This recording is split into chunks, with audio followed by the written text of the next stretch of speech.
The relevance of monoethnic parties passes wildcard status and why Anwar Ibrahim has not been named as Pakatan's choice for Prime Minister were just some of the hot topics debated Thursday night at Corus Hotel. Keadilan's Rafizi Ramli took on MCA Vice President Gan Ping Sieu at the forum, titled The Future of My Party. Wan Saiful Wanjan moderated the discussion. The story that you told was a very beautiful one, but the reality is, if you go into Pakatan Rakyat, you still talk about ethnic and religious lines, right? When you divide seats, PAS go to the Malay area, DAP go to Chinese area, you go to somewhere where people are a bit uncertain.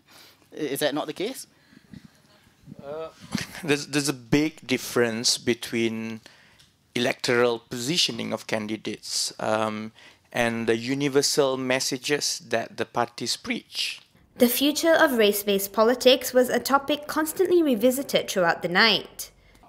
And other than some squabbles over how should we implement the Bumiputra policy, the rest, housing policy, transport policy, healthcare policy, basic education policy, public safety, environmental issues, none of which is communal in nature. This is actually all national issues. That is why, as I said earlier on, that MCS has gotten on the wrong emphasis earlier on, that we are seen to be fighting for only communal issues. And UMNO will probably seem to be like that. In fact, the wider issues transcends communities. And that is something sometimes we do not project ourselves well.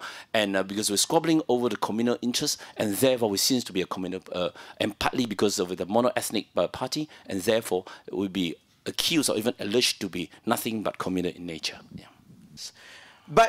And I took the full, and I was not apologetic for that at all. And as a member, a key member of the manifesto committee, I stood firm that if we are serious about reform, and if we are serious about remaking the whole country beyond racial line, as a reform coalition, we cannot write our manifesto along the racial lines. We cannot promise different groups different prescription, because the common problem of the society is common. What makes the Indians poor is also precisely what made the Chinese or the Malay poor. What denied the Indian the scholarship or good education is precisely the cause of the backwardness in education for the Malays. And that's why in our manifesto, although we had to face some difficulties trying to convince different constituencies, we were steadfast that if we were serious about going beyond racial lines, then we must stay firm that there is no more place in this country and in this society for anything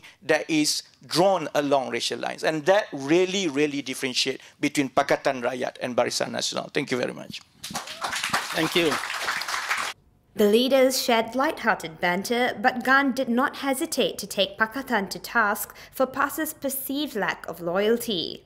If one day, I'll make it very clear, let me repeat, make it very clear.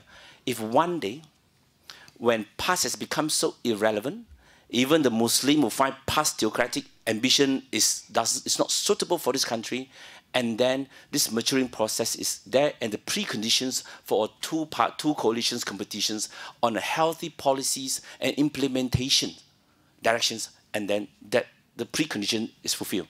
And then I would say we will be competing on policies, in competing on priority settings, and where we should put our monies and fundings and all that.